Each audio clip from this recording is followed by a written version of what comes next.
हम सब जीवन में कभी ना कभी उस मुकाम पर पहुंचते हैं जहां भीड़ तो आसपास बहुत होती है, पर भीतर एक सन्नाटा पसरा होता है। सब कुछ पा लेने के बाद भी मन का एक कोना हमेशा खाली क्यों रहता है? किसी अपने के पास होने पर भी आत्मा अकेला क्यों महसूस करती है? राजकुमार हेमचूर्ण जब इस संसार के भ्रम को पहचान चुके थे, तब उनके छोटे भाई मणिचूर्ण का हृदय एक अज्ञात वेदना से भर उठा। मणिचूर्ण ने रूंधे हुए गले से पूछा, भ्राता, आप इतने शांत और दूर क्यों हो गए?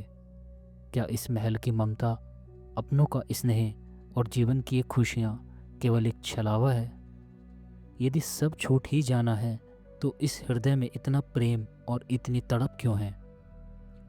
हेमचूर्ण ने अपने अनुज के बहते हुए आंसुओं को पोंछा और बड़े वात्सल्य से कहा, मणिचूर्ण, मैं तुम्हें संसार से दूर नहीं कर रहा, तुम्हें उस पीड़ा से बचा रहा हूँ जो अज्ञान के कारण हर आत्मा भोग रही है। आओ, तुम्हें उस खोई हुई स्वतंत्रता की एक गाथा सुनाता हूँ। विंध्याचल के अनछुए जंगलों में एक गजराज रहता था। वह अपनी विशालता में इतना निर्भय था कि हवाएं भी उसका स्पर्श छूकर धन्य होती थीं। वह न किसी का दास था, न किसी का स्वामी। वह अपनी ही सहज चेतना में आनंदित था। परंतु एक दिन अज्ञान रूपी महावतों ने उसकी उस बेफिक्र स्वतंत्रता पर अपनी लालसा का जाल फेंक दिया। उसे छल से एक गहरे गड्ढे में गिरा दिया। उस पहली रात उस गजराज की आंखों से जो जल बहा था, वह केवल दर्द का नहीं था, वह अपनी निजता, अपनी स्वतंत्रता के छिन जाने का शोक था। उसने अपनी पूरी शक्ति से जंजीरों को खींचना चाहा।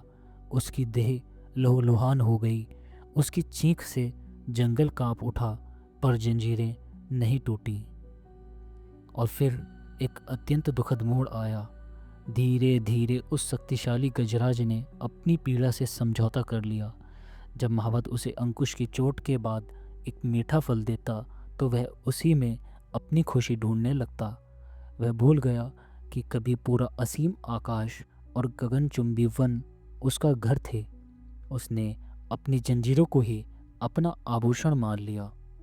हेमचूर्ण ने अपने भाई के हृदय पर हाथ रखते हुए कहा, मणिचूर्ण, क्या तुम्हें उस गजराज की आंखों में अपनी और इस संसार की छाया दिखाई नहीं देती? हम सब भी उस जंगल के गजराज की ही तरह पूर्ण और आनंद में उत्पन्न हुए थे, पर जन्म लेते ही इस संसार के बंधनों और अपेक्षाओं और अज्ञान ने हमारे पैरों में मुंह की जंजीरें बांध दी। हम भी तो वही कर रहे हैं। जब जीवन में कोई छोटी सी प्रशंसा या सांसारिक सुख मिलता है, तो हम उस सूखी घास के टुकड़े को पाकर नाचने लगते हैं। हम भूल जाते हैं कि इसके बदले हमने अपनी आत्मा की पूर्ण स्वतंत्रता गिरवी रख दी है। और जब दुख का अंकुश हमारी आत्मा को बींधता है, जब कोई अपना साथ छोड़ता है, जब असफलता हमें तोड़ती है, तब हम रोते तो हैं, पर जंजीर को काटने की जगह अगले छोटे से सुख के इंतज़ार में फिर से अपना सिर झुका देते हैं। हमारी त्रासदी यह नहीं कि हम दुखी हैं, हमारी असली त्रासदी यह है कि हमने अपने गुलामी से प्रेम करना सीख लिया है। मणिचूर्ण की आत्मा कांप उठी। उन्होंने हताशा में पूछा, भ्राता, हम सदा इसी अंधेरे में भटकते रहेंगे? क्या इस तड़प का कोई अंत नहीं है? हेमचूर्ण की वाणी में एक माँ जैसी करुणा उतर आई। उन्होंने कहा, नहीं प्रिय अनुज, यह जंजीर लोहे की नहीं है। यह जंजीर केवल तुम्हारे भूल जाने की है। गजराज इसलिए दास बना क्योंकि उसने महावत के अंकुश को अपने से बड़ा मान लिया। जिस क्षण तुम्हें यह स्मरण आ जाता है, तुम यह नश्वर शरीर नहीं, यह रोता हुआ मन या सांसारिक नाम नहीं हो। तुम वह असीम शुद्ध चेतना हो जिसे न समय मिटा सकता है, न कोई दुख छू सकता है। उसी क्षण सारी जंजीरें मोम की तरह पिघल जाती हैं। तुम्हें अपनों को छोड़ना नहीं है, तुम्हें केवल प्रेम में से अधिकार और भय को हटाना है। जब तुम साक्षी बनकर जीते हो, तो संसार का हर दुख एक बहती नदी की तरह तुम्हारे पास से गुजर जाता है पर तुम्हें भिगो नहीं पाता।